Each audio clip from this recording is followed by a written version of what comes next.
Let me start with something, and it's something that I've been thinking about for a long time. And I must say, today I had a bit of a breakthrough around this idea, which I want to share with you.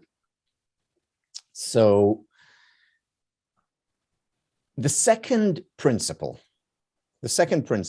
of whole being is that everything is interconnected. Now, to many people, this seems like the most theoretical, philosophical principle of the 12 principles. Because, what is the relevance of, everything is interconnected to happiness?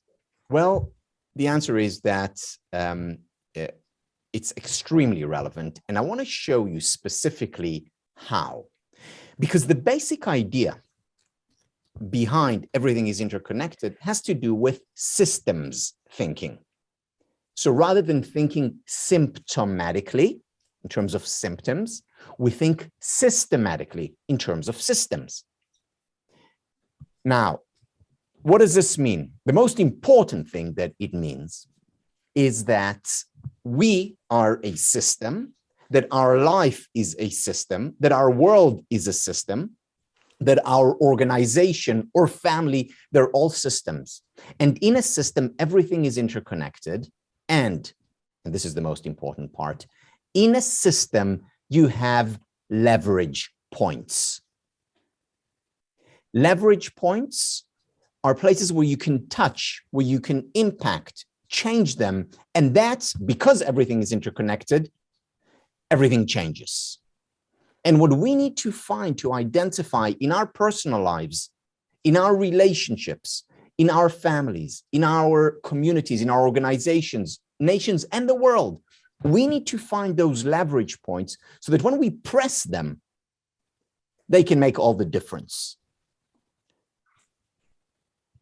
The first person, historically at least, that we know who really thought and understood this was Archimedes, where he said, give me a point where I can stand and put a lever, and with enough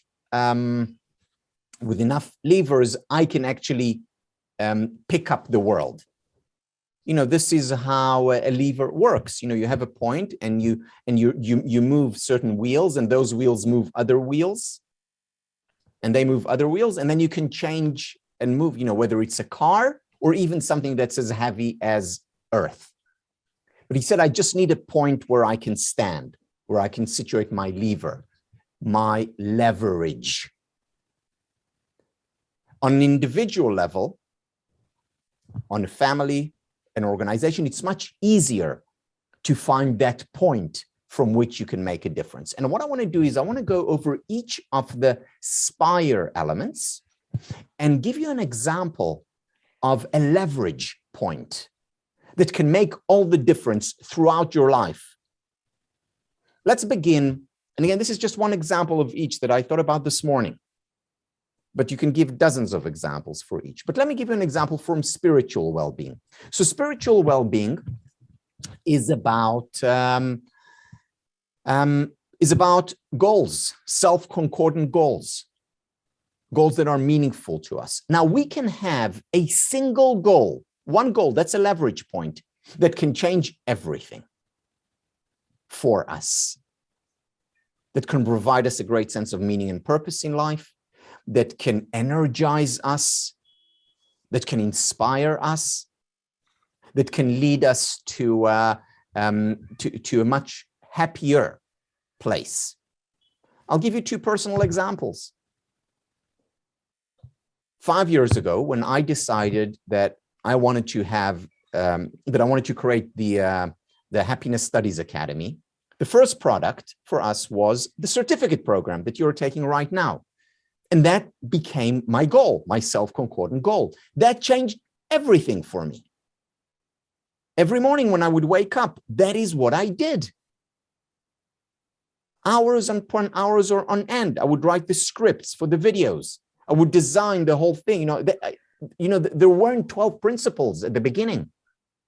It's something that over the, 5 years ago, I helped create. But everything was around, when I would go to sleep, and at night I would suddenly, wake up and with an idea.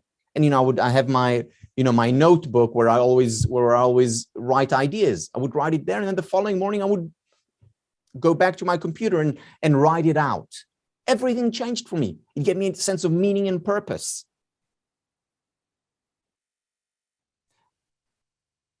Now, this goal, of course, still gives me a great deal of meaning and purpose, and I'm still very much involved in it. But in terms of a new goal, it's the master's degree. Or before that, in between, it was, the books that I was writing.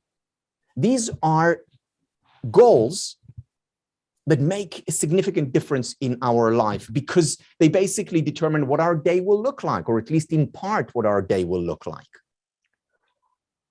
And it could be when you're starting a new business, or when your goal is to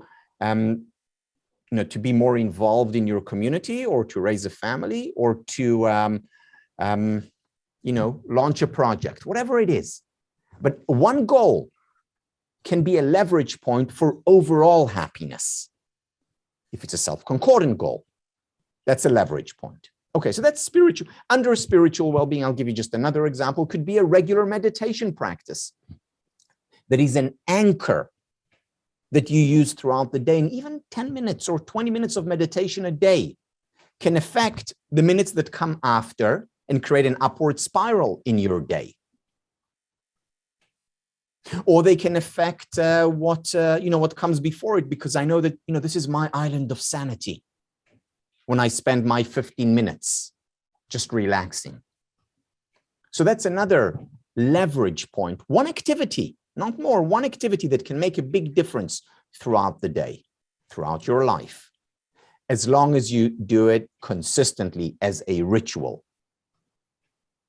Let's move over to physical well-being.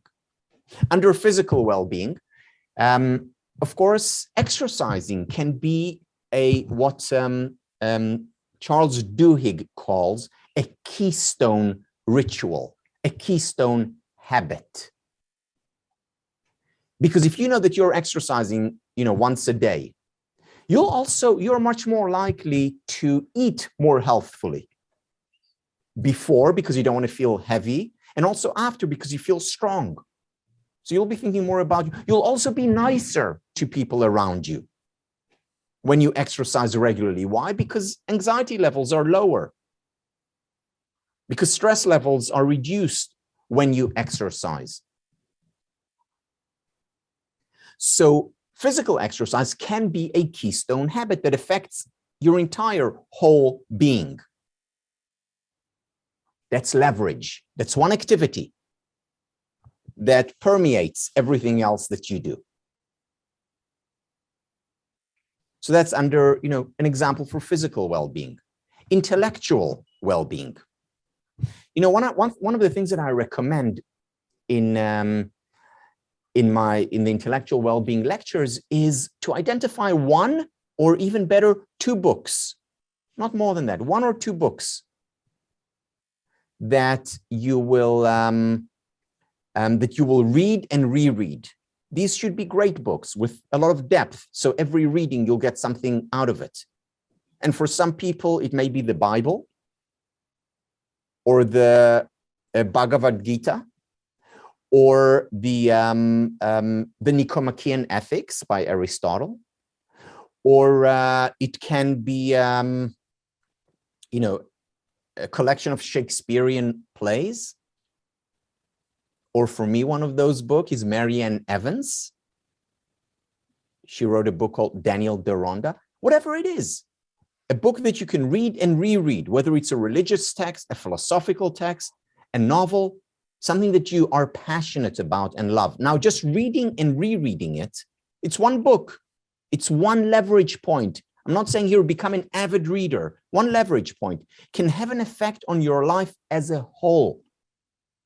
Because if you read and reread this book, it will develop your ability to think deeply, which will also affect your relationships, which will also affect your ability to do business and to achieve your goals, which will affect your overall whole being, your overall happiness. one book, one or two books, a leverage point that will affect the rest of your life. Look how systems thinking works. Let's move over to relational well-being. Here, what I thought about is identifying a role model, a person whom you look up to. And if you have a personal relationship, cultivate that relationship. If you don't have a personal relationship, you know, one of my role models, as many of you know, because you've already heard me speak about her, is Marva Collins. I did meet her once, but I didn't have a personal relationship with her as I would have wanted to. And now it's, of course, I mean, she's no longer alive, so it's not possible. But I do have a personal relationship with her because I watched her lectures and I read her books. And I've cultivated that. I really know Marva Collins. And she affects how I teach. She affects how I interact with my children. She's a school teacher. She affects how I interact with my friends and partner. Finding one role model, and again, it could be a Mahatma Gandhi, larger than life figure, or a Marva Collins, which I think is a larger than life figure, or it can be your, mom or best friend, or anyone else whom you can look up to and study and emulate, imitate, say, I want to be like them. Again, they don't need to be perfect. Doesn't mean I want to be like them completely. But I want to be like them when like her when she's in the classroom. Like him when he speaks to colleagues. But find those role models and cultivate. And you don't need a lot. One or two role models can go a long way in determining how we behave throughout our life and therefore how we experience our life as a whole. Here's a teaser. During the retreat, we're actually going to work on that, on identifying that role model and extracting the essence so that it can become a leverage point for a happier, more successful, in the broad sense of the word, life. And then emotional well-being. Look at how systems thinking works here. All of us, and we've spoken about this before, all of us have this one emotion that helps us grow. One emotion that we don't like, that hurts, painful emotion, but it helps us grow. So I've spoken often, for me, it's anxiety. If I didn't have that anxiety nagging from the time I remember myself, I wouldn't be doing what I'm doing today. I wouldn't have written, well, probably any of the books, but certainly most of the books. And it's thanks to the anxiety and me working on it that I've been able to teach what I'm teaching from a place of experience, not in theory. Oh yeah, I know some people are hurt emotionally and they struggle. Let me read the research on it. Yeah, I read the research on it. And thanks to that one emotion, that affected my life as a whole, helped me become a better parent, more sensitive, better teacher. That also has to do with my exercising, because I know if I don't exercise, anxiety, whoop, immediately. So that's a leverage point that affects everywhere else. Let me give you another example that's, I guess it's related more to spiritual well-being and goal setting, but strength. We've spoken about that before. What is your keystone strength? The strength that provides leverage for everything else that you do. Well, for me, it's persistence and hard work. Because I worked very hard when I prepared the certificate in happiness studies, and I worked very hard in trying to become a better parent, because I must say parenting didn't come natural to me. Hard work did and does. Parenting didn't. I had to read about it and continue to read about it. But thanks to my hard work, I'm investing in it. Or for someone else, it may be humor that may help with their relationship. And humor as a strength may help with if they're teaching or coaching, and may help them get through difficult times, emotional Emotional challenges. Again, it's a leverage point. It's one strength. But look how it affects everything else. For someone else, their strength may be, kindness. And how that affects everything else that they do, or so much of what they do, potentially in a positive way. We have these leverage points spiritually, physically, intellectually, relationally, and emotionally. And it's important for us to identify them, to know what they are for us.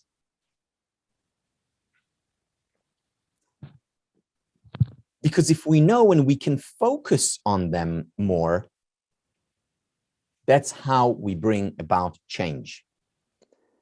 Recognizing that my strength, not in parenting, but rather in, hard work or love of learning, that helped me become a better parent.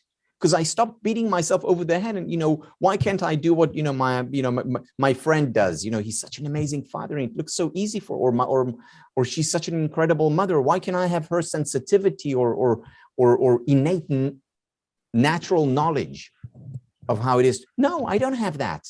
But I do have other strengths, so I can go and read books on parenting. And the question is, what are your strengths? What is your keystone strength that you can implement and use in different areas in your life? What is that one goal that can help you? Or two goals? Who's that role model for you? What is that exercise that you want to do? And again, you don't need to do it all. Even if you pick one from any one of the spire elements, because everything is interconnected, it will affect everything else.